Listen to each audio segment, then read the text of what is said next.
The first crack in my carefully varnished world came not with a shout, but with the delicate chime of the bell above my shop door. It was a sound I usually loved, the prelude to a conversation about paper grain, binding techniques, or the subtle scent of aging ink. But this was a Tuesday, and Tuesdays were for silence.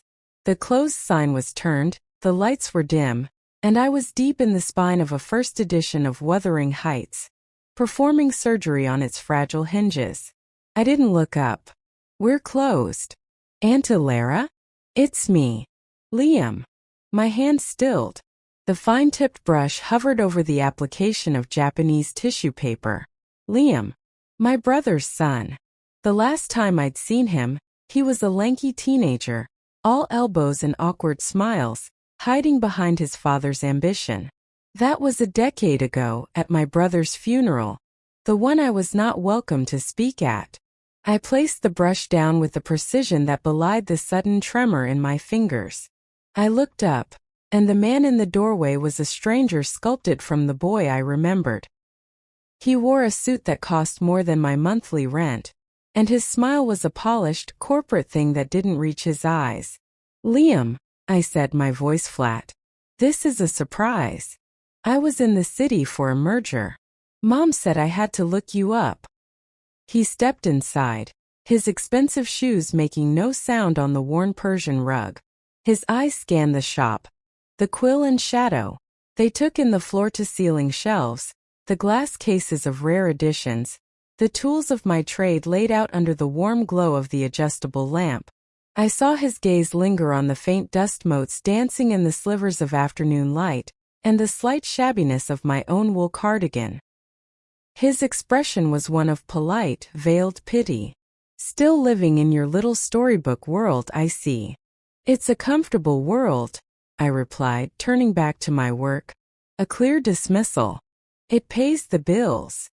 That's actually what I wanted to talk to you about, he said, not taking the hint. He leaned against my workbench, a move that felt both casual and invasive. Mom's worried about you. We all are. This shop. It's a lot for one person. And let's be honest, the market for old books can't be what it used to be. The humiliations I would learn always began with a facade of concern. Your mother hasn't spoken to me in 15 years, Liam. Her concern is touching but misplaced. I'm doing perfectly fine. Are you, though? He gestured vaguely at the shop. Working alone, living in the apartment upstairs. It's no life for a woman your age. You're what, 58? You should be thinking about retirement, easing your burdens. The phrase your age was a needle expertly deployed. I was 57, but I felt a century older in that moment. I focused on smoothing the tissue paper, on the gentle pressure that would bond it to the torn page for the next 100 years. My burdens are my own, and they are not heavy. He sighed, a performance of weary responsibility. Aunt Elara, be reasonable. The family is talking. We think it's time you considered selling this place. The building alone must be worth a decent amount, given the location. We could help you find a nice, manageable apartment in a senior community. Somewhere with people activities. I finally looked at him, letting him see the steel in my gray eyes. There is nothing to discuss, Liam. This is my home and my business. It was my father's before me. It is not for sale. His mask slipped for just a second, and I saw the avarice glittering beneath. It wasn't about my well-being. It was about the prime real estate, the 3-story brownstone in a historic district that had skyrocketed in value.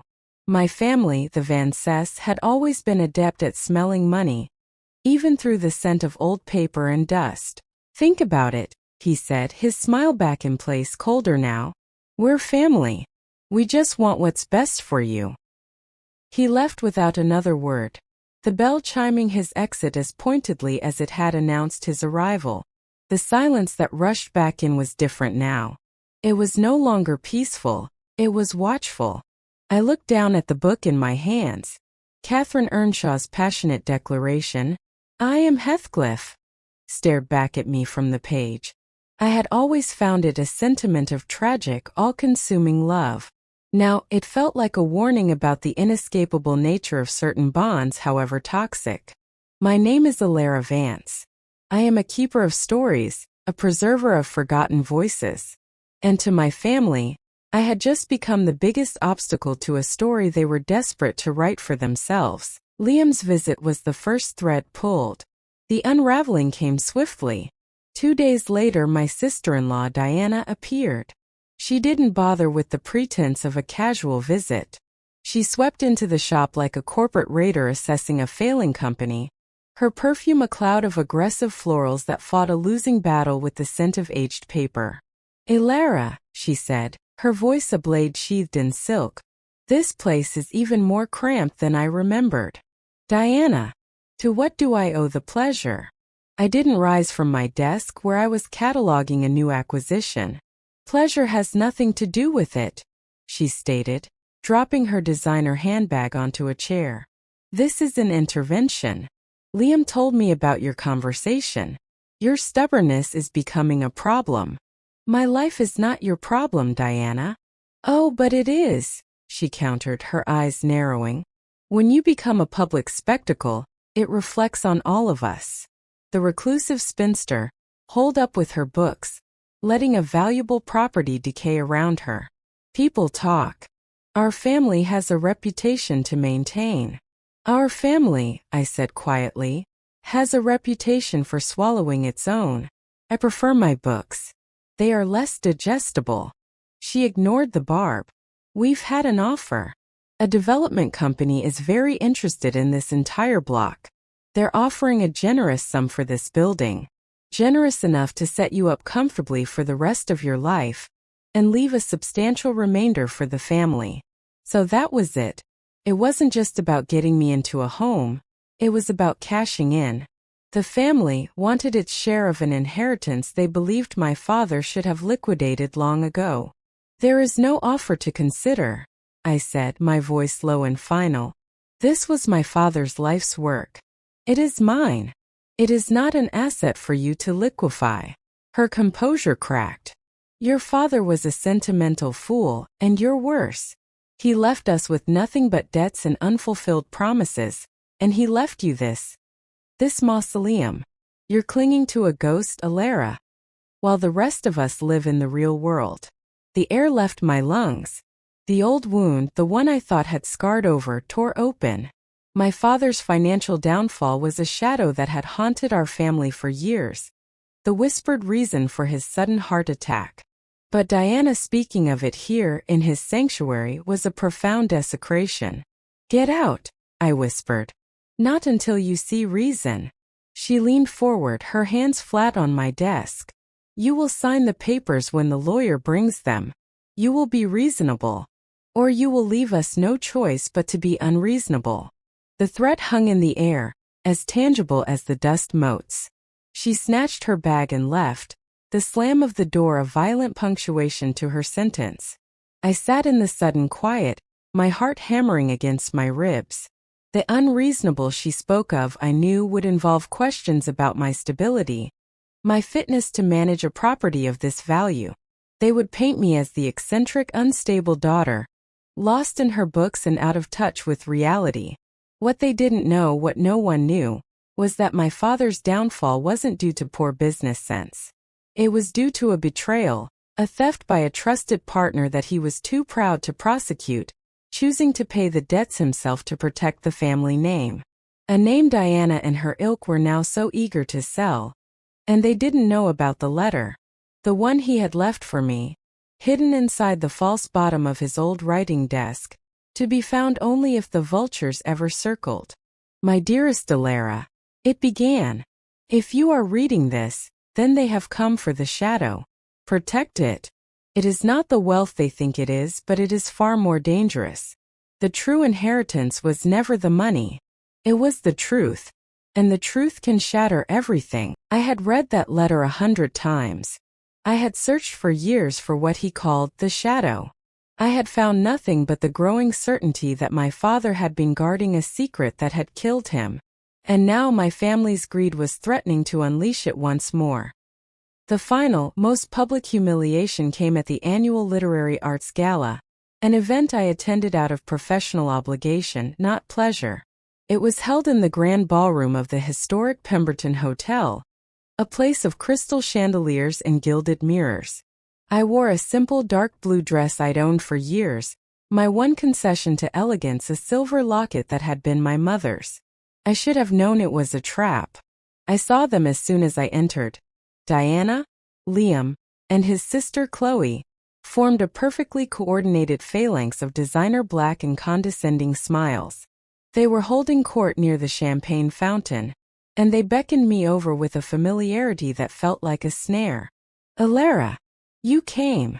Diana enveloped me in a hug that felt like being wrapped in barbed wire. "We were just telling the Hendersons about your little book hospital. So quaint." Liam clapped a heavy hand on my shoulder. "We've been so worried having this conversation in private, but since we're all here among friends." He raised his voice slightly, drawing the attention of the well-heeled crowd around us. "We feel it's time our dear Aunt Elara retired from the grind. She's dedicated her life to those old books, but it's time she thought of herself." Chloe, her face a mask of saccharine concern, chimed in. "We've found the most wonderful place. The Golden Years Haven. It has a lovely library, Aunt Elara. You wouldn't have to give up reading." The small circle of guests was now fully attentive, their faces a mixture of curiosity and pity. I was being cornered, my fate discussed as if I weren't standing there, as if I were a child or an invalid. "Diana, Liam. This is neither the time nor the place," I said, my voice tight. "But it's the perfect place," Diana countered, her voice carrying. "We want everyone to know how much we care. We're family. We're stepping in to help you make the right decision before you make a mistake you can't undo. The shop is too much for you. The other day, I saw you'd mispriced a rather valuable volume. It's the first sign, you know." It was a lie. A blatant, vicious lie designed to publicly undermine my competence. The heat of 100 eyes pressed down on me. I could feel the flush of humiliation creeping up my neck. I saw the Hendersons, major donors to the library, exchanging a knowing glance. The narrative was being written in real time. Poor, aging Elara Vance losing her grip, being rescued by her benevolent family. Liam leaned in close, his voice a whisper for only me to hear, laced with venom. "Sign the papers, Aunt Elara, or the next conversation will be with a judge about your mental competency. We have statements. We have witnesses who will attest to your confusion." That was the slap. It wasn't physical, but it landed with the same stinging force, reverberating through my soul in the echoing ballroom. The public silence that followed their loving intervention was more deafening than any noise. No one spoke up. No one met my eye. They just watched the spectacle of the Vance family tidying up its messy, eccentric relative. I stood there, paralyzed for a moment, the glittering room swimming before my eyes. Then something inside me, something that had been bending for decades, finally snapped. Not with a cry, but with a cold, clear, resonant certainty. I looked at each of them in turn. At Diana's triumphant glare, at Liam's smug satisfaction, at Chloe's fake pity. I didn't say a word. I simply turned and walked away, my head held high. I walked past the whispering guests, past the waiters with their trays of champagne, out of the ballroom and into the cool, quiet hall. My hands didn't tremble as I pulled my simple, outdated cell phone from my clutch. I dialed a number I had never used, the one written on a faded business card tucked inside my locket, next to my mother's picture. A calm, steady voice answered. "Yes. It's Elara Vance," I said, my voice eerily steady, the calm in the eye of my personal hurricane. "It's time. Bring the Lockwood box to the Pemberton Hotel, and contact the man in Geneva. Tell him the shadow is awakening." I hung up. The mask of the poor, reclusive book restorer was gone. The performance was over. They wanted to meet the real Elara Vance? So be it. They had just made the gravest miscalculation of their lives. They thought they were dealing with a vulnerable old woman. They were about to learn they had been trying to steal from a dragon, and they had just poked it with a very sharp stick. He arrived within 20 minutes, a man named Alistair Finch. He was exactly as my father had described him in his letter, a man who looked like he was made of parchment and patience, with eyes that had seen too many secrets to ever show surprise. He carried a simple, unadorned case of worn leather, the Lockwood box. "Miss Vance," he said with a slight, formal bow, "your father said this day might come. I am sorry it has. Thank you for coming, Mr. Finch." I led him to a secluded alcove off the main lobby, away from prying eyes. "The vultures are circling," so the code phrase indicated. He placed the case on a small marble table between us. It opened not with a key, but with a series of complex, silent latches that he manipulated in a specific sequence. The inside was lined with faded velvet, and nestled within were not stacks of bonds or deeds, but objects that made my bibliophile's heart beat faster. A stack of my father's familiar journals, a small, carefully folded map on vellum, and a key. The key was unlike any I had ever seen. It was long, slender, and forged from a metal so dark it seemed to swallow the light, leaving only a faint obsidian gleam. "The shadow key. This is it," I asked, my voice barely a whisper. "This is what they're willing to destroy me for?" "This," Alistair said gravely, "is what your father died to protect. The key is just the beginning. The journals contain the truth. The map leads to the consequences." I picked up the first journal, its cover soft with age. My father's precise, elegant script filled the pages. It was not a ledger of finances, but a chronicle of a secret life. "The world believes the Codex Leicester was solely Da Vinci's," an early entry read. "But the chemical composition of the red ink on folio 35b is identical to a formula known only to the Shadow, a perfect, undetectable addition, made centuries after the master's death. To reveal it would be to unravel the very concept of authenticity." I looked up at Alistair, my blood running cold. "The Shadow, it's not a thing. It's a person, a group. It is a legacy," he replied. "A very old, very secret society of the most gifted restorers, preservers, and augmenters of history. For centuries they have worked in the shadows, not to steal, but to perfect the historical record. They added missing pages to the Gutenberg Bible, completed fragmented sculptures, stabilized fading pigments in Rembrandts with formulas of their own invention. Their work is undetectable, their ethics flexible. Your grandfather was a member. Your father was his heir." The revelation hit me with the force of a physical blow. My father, the quiet, honorable man I had adored, was the heir to a guild of history's most brilliant forgers. His downfall wasn't from a bad investment. It was from a crisis of conscience. He had wanted to disband the Shadow, to let history be imperfect. But you don't simply resign from a centuries-old secret society. The man who betrayed him.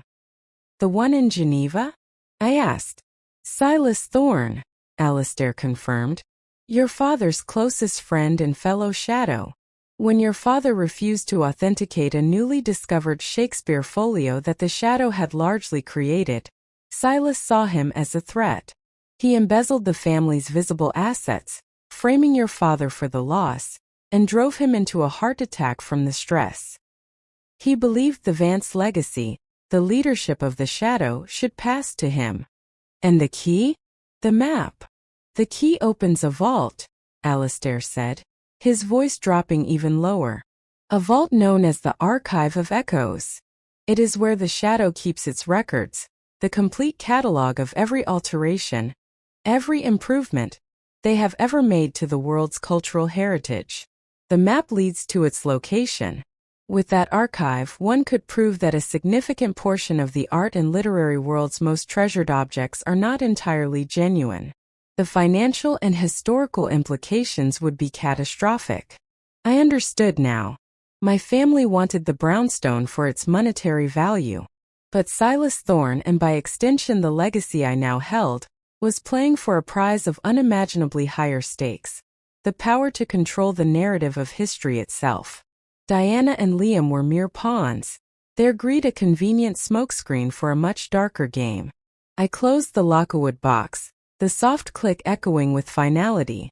The reclusive book restorer was gone. In her place was the heir to the shadow. And it was time to start writing a new ending to this story. The next morning I did not open the shop.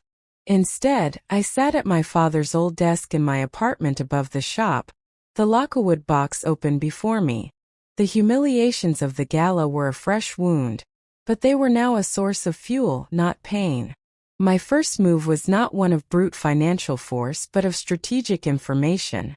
I remembered Diana's husband, Charles, a man whose entire identity was built on his impeccable reputation as an investment banker and his prized collection of Renaissance art.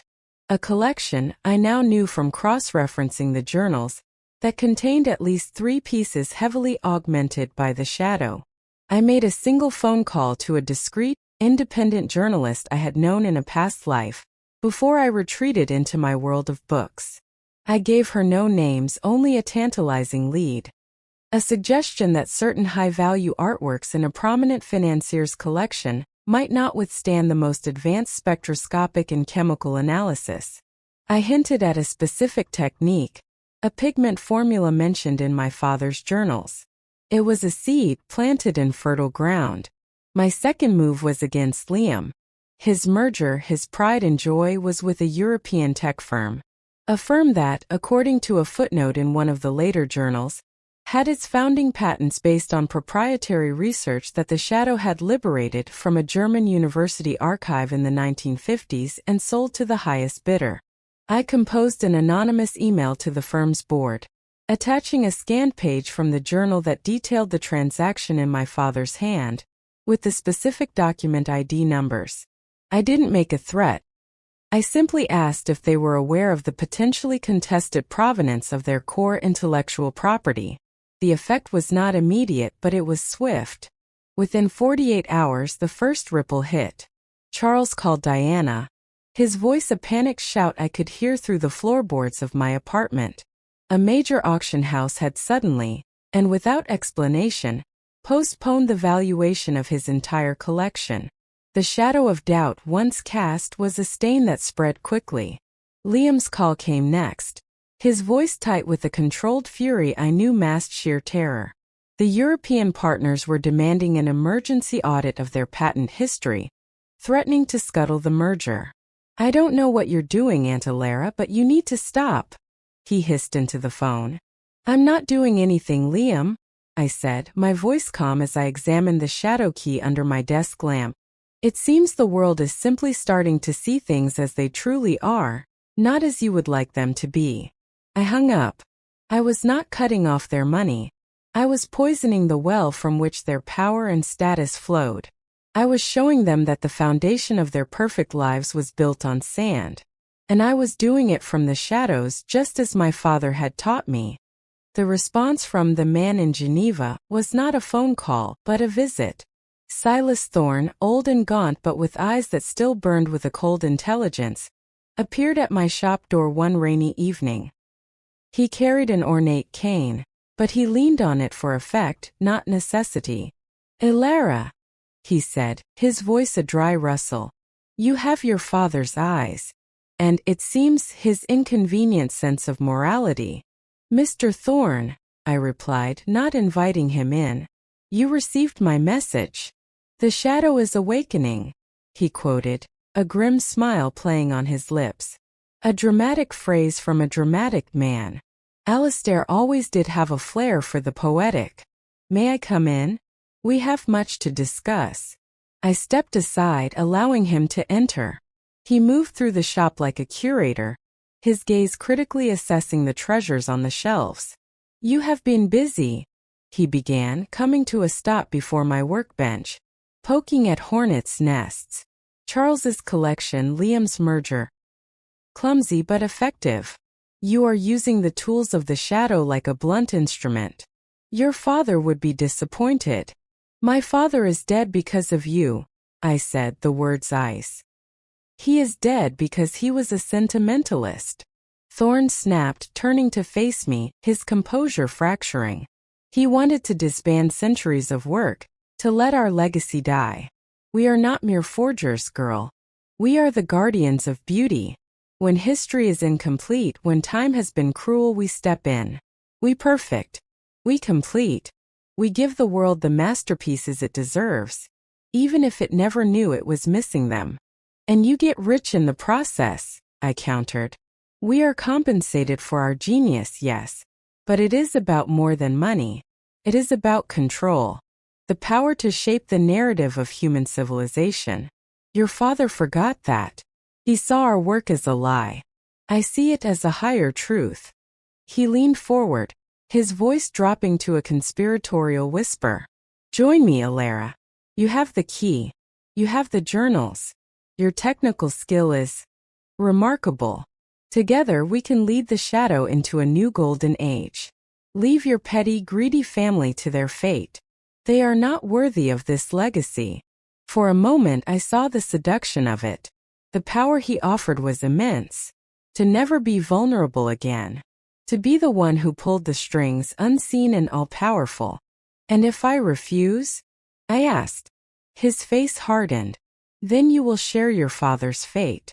You think your little attacks on your family worry me? They are amateurs. I am a master. I will bury you. I will have that key and that map, and I will erase the Vance line from the history of the shadow forever. The threat was real. I could feel it in the air, a chilling finality. But where my father had been burdened by this legacy, I felt a strange clarity. I am not my father, Silas, I said, my voice quiet but absolute. And I am not you. The shadow ends with me. His eyes widened in genuine shock, then narrowed into slits of pure malice. So be it. He turned and walked out, the shop bell jangling violently behind him. The war was now declared. And I was now fighting on two fronts. Against the greed of my blood family, and against the fanaticism of my inherited one. Silas Thorne's threat materialized with terrifying speed. The next day, a city inspector arrived, citing anonymous complaints about the structural integrity of my brownstone and potential fire code violations in the shop. It was a transparent attempt to pressure me to make my life difficult. Simultaneously, my family's desperation reached a fever pitch. Diana, unhinged by the collapse of her social standing and her husband's panic, showed up at the shop with Liam in tow. This time there was no pretense of concern. What did you do? Diana shrieked, her face contorted with rage. Charles's collection is worthless. The insurance is being revoked. You've ruined us. Liam stood behind her, his face pale and grim. The merger is dead, Aunt Elara. My career is over. You have to fix this. Whatever leverage you have, whatever dirt you're using, you have to call it off. I have no leverage, I said, standing my ground behind my workbench, the solid wood a barrier between us. I simply know the truth. And the truth has a way of coming out. You're a spiteful, crazy old woman, Diana yelled, lunging forward and sweeping a tray of my delicate bookbinding tools onto the floor with a crash. We'll have you committed. We'll prove you're incompetent. It was then that Liam's eyes, wild with panic, fell upon the lacquerwood box, which I had foolishly left out on a side table. Before I could move, he darted forward and snatched it. What's this? He demanded, shaking it. Is this it? Is this your secret stash? The heirloom you've been hiding? Liam, don't. I shouted, a genuine fear seizing me. It wasn't for the objects inside, but for the Pandora's box he was about to open. He ignored me, fumbling with the latches. In his frantic state, he couldn't open it. Enraged, he raised the box above his head and dashed it onto the stone hearth of the fireplace. The box, crafted by masters, did not splinter. It sprang open, its contents spilling out. The journals, the map, the shadow key, they scattered across the floor. Diana stared at the mundane-looking objects in confusion. Books? A stupid key? This is what you've been protecting. But Liam was smarter. He picked up one of the journals, his eyes scanning a page. I saw the moment his financial mind comprehended the implications. His face went from confusion to dawning horror, and then to a terrifying, avaricious glee. "Oh my God," he whispered. It's a blueprint. A blueprint for the perfect fraud." He looked at me, his eyes shining with a new unholy light. "We don't need to sell the building. With this, we can own the world." In that moment, my nephew transformed from a greedy bully into something far more dangerous. A true believer. He had seen the power of the shadow, and he wanted it for himself. My fight was no longer about protecting my home. It was about preventing this poison from spreading into the wrong hands. The confrontation with my family and Silas Thorne converged into a single, inevitable climax. Liam, now possessed by the potential of the Shadow's archives, had reached out to Thorne, offering an alliance. He had the key and the map. Thorne had the knowledge and the network. They arranged a meeting at the shop, a forced family summit to hand over the legacy. I knew it was a trap, but it was also my only chance to end this. They arrived together. Silas Thorne looking like a satisfied vulture, and my family. Diana, Charles, Liam, and Chloe. Their faces a mixture of fear, greed, and triumph.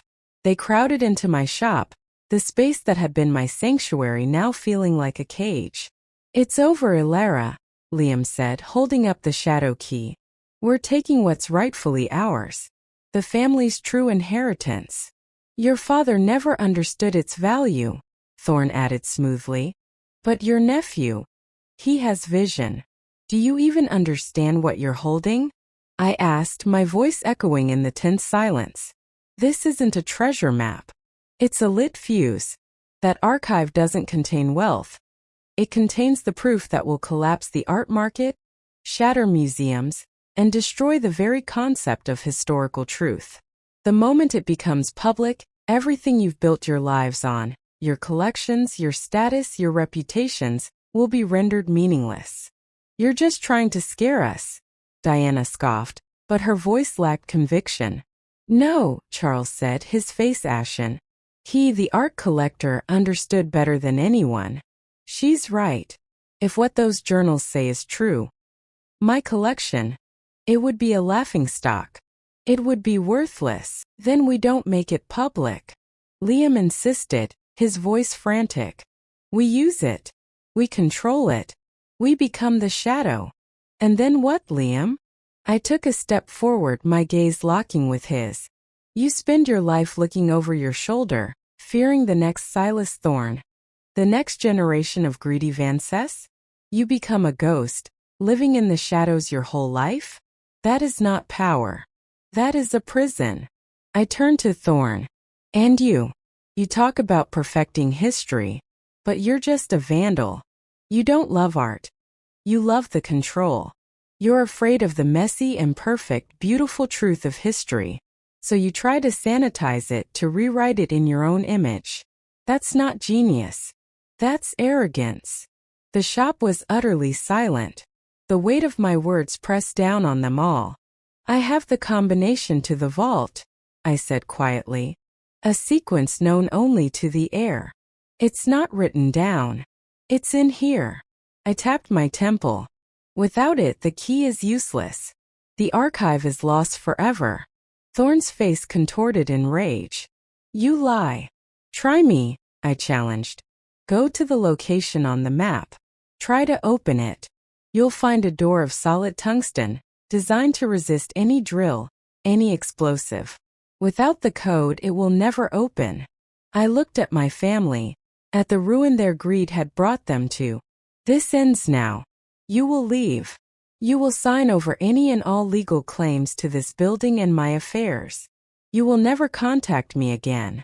You will tell the world that I am an eccentric but capable woman who wants only to be left alone with her books." "And if we refuse?" Liam asked, his voice trembling. "Then I make a single phone call," I said, picking up my cell phone. "I call the director of the Louvre, the Met, the British Museum. I give them the access code to a digital copy of the archive's index one have already prepared. And I watch as your world burns to the ground. The choice is yours. The silence that followed was absolute. I saw the calculation in their eyes, the weighing of their greed against their fear. The fear won. Diana was the first to break. She nodded, a single sharp jerk of her head. Charles followed, looking relieved to be spared total annihilation. Chloe just stared at the floor, ashamed. Liam's shoulders slumped in defeat. He looked at the shadow key in his hand as if it were a venomous snake, then slowly, reluctantly, placed it back on my workbench. Thorne let out a sound of pure frustration. Fools! You are all fools! He shot me a look of pure, undiluted hatred. This is not over, Elara Vance. Oh, I think it is, I said. The shadow is dissolving. Tonight. Your power is gone. With a final furious glare, he turned and stalked out of the shop, his cane tapping a bitter rhythm on the floor. My family filed out after him, not meeting my eyes. They were broken, but they were alive. And they were out of my life for good. I was alone. The door closed and the familiar, peaceful silence of the shop settled around me once more. It was over. In the weeks that followed, a strange peace descended upon the quill and shadow. The threats ceased. The phone stopped ringing. I was finally alone. But I was not the same woman. Using the map and the code, I journeyed to the hidden archive of echoes. It was a breathtaking, terrifying place. A climate-controlled cavern filled with shelves of meticulously catalogued files, each one detailing a historical intervention by the shadow. It was a museum of magnificent lies. I did not destroy it. To destroy it would be to commit another act of historical vandalism, no different from what the shadow had done. Instead, I began the work my father had wanted to do. With Alistair Finch's help, I became the silent guardian of the truth. I began using the archive not for profit or power, but for quiet, anonymous correction. When a museum was about to acquire a piece that was largely a shadow forgery, a discreet tip-off would steer their analysis in the right direction. When an academic was on the verge of building a career on a false narrative, an anonymous packet of photocopied evidence would find its way to their rival. I became a ghost in the machine of art history, a subtle counterweight, ensuring that the truth, however messy, would always have a fighting chance. One afternoon, I was restoring a modest 19th-century diary when the shop bell chimed. I looked up to see a young woman, hesitant and earnest. "Miss Vance," she said. "My name is Anya. My grandmother, Margaret, said you helped her. She said you taught her that it's never too late to stand up for yourself." I remembered Margaret, the woman whose son had sold her car. I had helped her recover her money and her confidence. Anya continued. I have a situation with my family. They're trying to take my small business, saying I'm too young to run it. I don't know what to do." I smiled, a genuine warm smile that felt unfamiliar on my face. I gestured to the chair across from my workbench. "Sit down," I said. "Tell me your story." "My name is Elara Vance. I am a keeper of stories, a mender of broken things. I am the heir to a shadow, and I use its knowledge to bring things into the light. My life is no longer a fortress built against the world. It is a sanctuary, open to those who need a quiet kind of strength. And for the first time in a very, very long time, I am exactly where I am meant to be."